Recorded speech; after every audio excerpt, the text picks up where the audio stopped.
Hi! So ngayon, yung aaralin natin is factoring binomials, difference of two squares. Mag-focus muna tayo sa difference of two squares. So ang sabi sa difference of two squares, a squared minus b squared, yung magiging factor lang daw niya ay yung square root ng a squared at square root ng b squared na magkaiba yung sign. Ngayon, tatry natin itong patunayan gamit ng x squared minus 16 at 4x squared minus 25. So, yung x squared minus 16, pag finactor natin to magiging square root lang ng x squared na x at x. Tapos, yung square root ng 16 na 4 at 4. So, ang mangyayari, magkaiba lang daw ng sign. Ngayon, ang gagawin natin, try nating i-distribute, i-multiply yung dalawa para makita kung tama nga na x squared minus 16 yung sagot.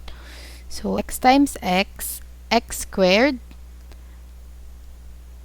tapos, yung x times negative 4, negative 4x, tapos 4 times x is 4x. Tapos yung last, 4 times negative 4, negative 16.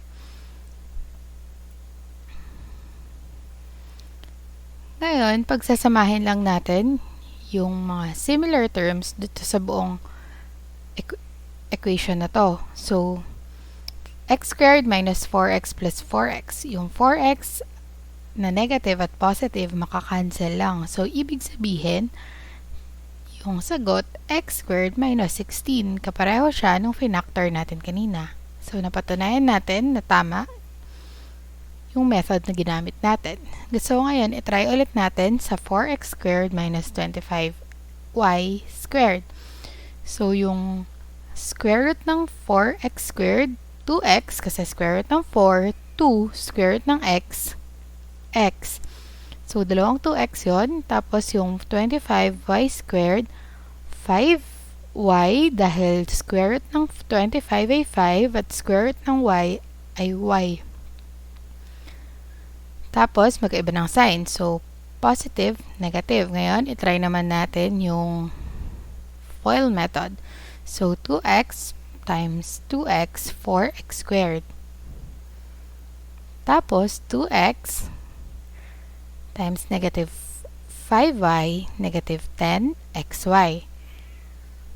Yung inside naman, 5y times 2x, 10xy. Tapos yung last, 5y minus 5y, magiging negative 25y squared. Tapos, pagsasamahin ulit natin yung similar terms. So, ang mangyari, 4x squared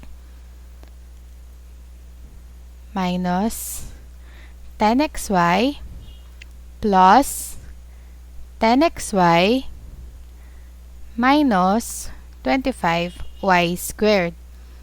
Yung 10xy magiging 0 kasi minus 10xy plus 10xy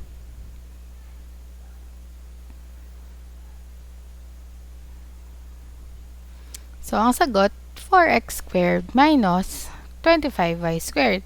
So, pareho ulit siya dun sa ginawa natin kanina. So, ibig sabihin, tama yung sagot natin.